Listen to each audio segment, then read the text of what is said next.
Washington Day Boxing Nation.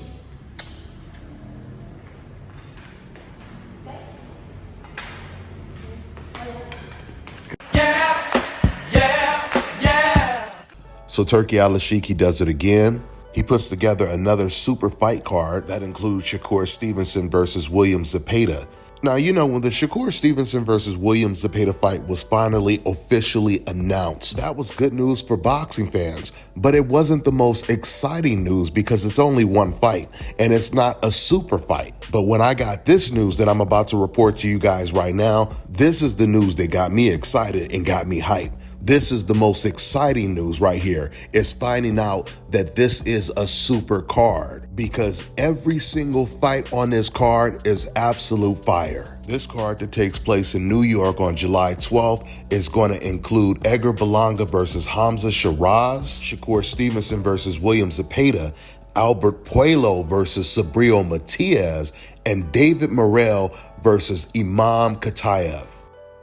All explosive fights. Now, the one thing that's not clear, at least right now, is who's going to be in the main event. But the way they reported this, with them saying Edgar Berlanga versus Hamza Shiraz first, it comes off as if they're going to try to make that the main event, which would be a terrible idea and would be extremely disrespectful to Shakur Stevenson. There's no doubt Shakur Stevenson versus William Zepeda should be the main event. He's the biggest star hands down on this card, has been headlining for years, and has been damn near selling out basketball arenas. And we know because of the type of opponent that Shakur Stevenson has, the fight is going to be an action-packed fight. Because William Zepeda, he comes forward, he doesn't have the best defense, and he's a volume puncher, which would seem to make him tailor-made for Shakur Stevenson to put on his best performance. But at the same time, there's also a possibility that William Zepeda, being such a volume puncher, could end up causing Shakur some problems. I personally don't think it will, but I'm just saying there is a possibility. Now, as I'm making this video, I just got this clip sent to me, this graphic right here from the ring, which is an indication that Shakur Stevenson is going to be the main event and Berlanga versus Shiraz is going to be the co-main event. I personally think they should open up the card with Berlanga versus Shiraz. Something else you'll notice is PBC Fighters is on this card. And this is not the first time that Turki has worked with PBC. But I bring this up for some of the people that were worried that Turki would not be working with PBC. Well, you have your answer once again.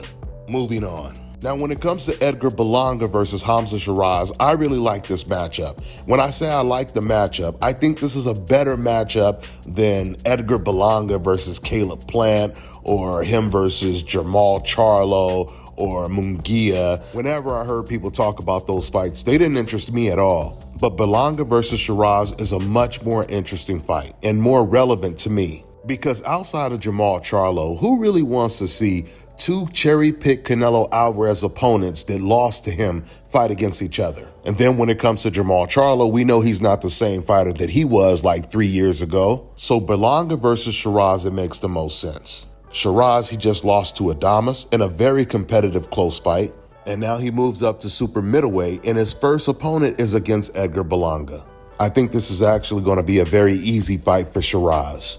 Shiraz is 6'3". At least they say he's 6'3". He might even be taller than that. He might be 6'4". But either way, Shiraz is a master at controlling range, controlling distance. He makes fighters work very, very hard to get close to him. And while they're coming forward, he's constantly catching them with really accurate, precise punches. I really enjoy watching high IQ boxing. I watched the Adames versus Shiraz fight probably about 5 or 6 times. I enjoyed it so much because it was a high-level chess match.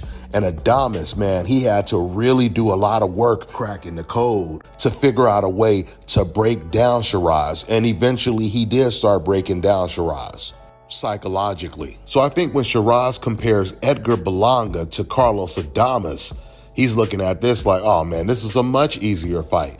Because Berlanga is not as intelligent as a Carlos Adames. But the only challenge for Hamza is the fact that he is moving up in weight. So that does change the dynamic because we really don't know how Hamza is going to react to the new weight. And Edgar Berlanga, he does have power, but he's going to have to really sell out to get close to Shiraz in this fight. So moving on to the other fights. Then you have Alberto Puello against Sabrio Matias. Very, very good matchup. A lot of people didn't want to fight Matias. And Puello is always willing to fight everybody. He's the champion at 140. He's an underrated fighter. He beat Gary Antoine Russell, and now he's willing to fight Matias. And I think he's going to beat Matias. While Matias will always be dangerous in this fight, I think his style is tailor-made for Puello's.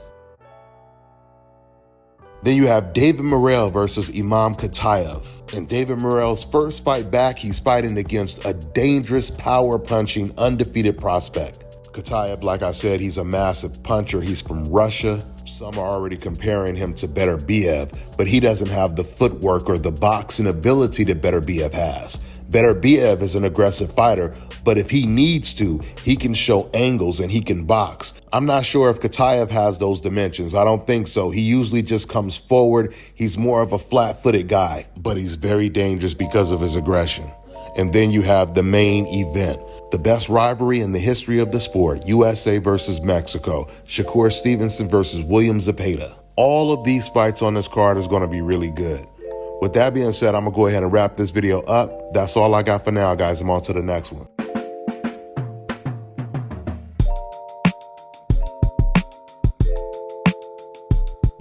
All right, now check this out, guys. If you're looking to repair eczema scars, burns and bruises, dark spots and blemishes, fever blisters, diabetic ulcers, this right here is the perfect product for you guys. It's called Elo Diki Face and Body Oil. Athletes and top-ranking boxers, they're also using it after training to reduce swelling, inflammation, and to ease the pain. So get yours today. Go to elodiki.com, like them on Facebook, and follow them on Instagram.